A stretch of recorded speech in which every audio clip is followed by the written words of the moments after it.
all the deals that I do, over the 10 years that we've been working on with different technology partners and partners in the space, what I find most frequently is that a lot of people spend a lot of time working on deals that never get done. And they waste their time and they waste their money because they haven't really thought out a few things in advance. I think there's a couple of key steps you can take to make sure that you are really both on track, both sides of the partnership are on track to get something done. And if you avoid these mistakes, you can do really well.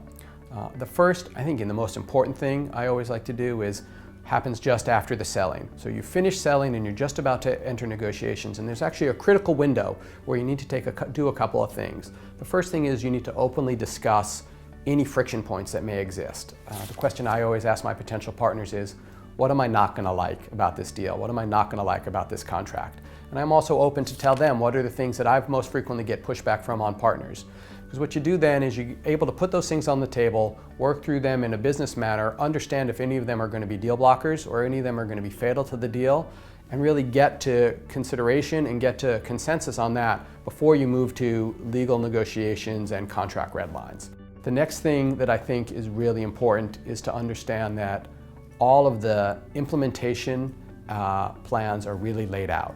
Make sure that all the pieces of the pie make sense. Make sure that you're not just dealing with someone who's a business development person who's only interested in doing a deal. Make sure you have buy-in from all the key partners on the product side, on the legal side of the other team, so that there's no big questions that are outstanding before you get to the negotiation phase.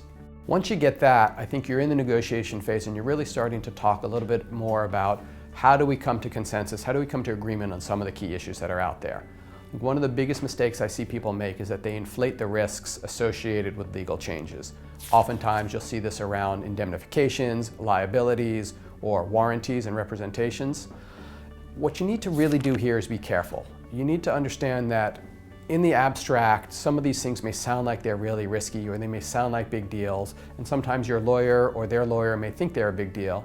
But you really need to take a step back and say, what is the real risk here? How likely is this that something bad will happen? And how, if something bad did happen, what would be the consequences to me? What I like to do in these instances is try to have some operational elements underneath on the inside that allow me to mitigate this risk, allow me to turn things off if things go in the wrong direction, allow me to stop a certain part of the partnership that's exposing me to too much risk down the line.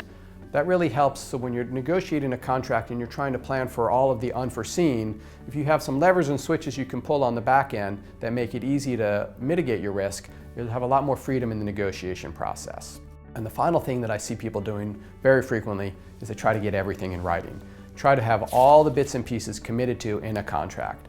And what you'll end up seeing is that most often there are things that just people cannot commit to for a variety of reasons. It may be against company policy. They may not be willing to do that at this early stage of the partnership because they don't know how successful this is going to be. The tack I always take is to really understand that almost all of the opportunity and almost all of the growth happens after a deal is signed. And it's really built on the success of the partnership and the success of that relationship.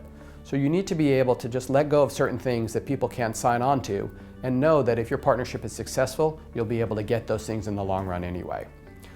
I think that if you know how to kind of avoid these key missteps, you'll do a much better job in spending your time effectively on contracts. You won't waste any time or waste any money on things that are not going to help your business.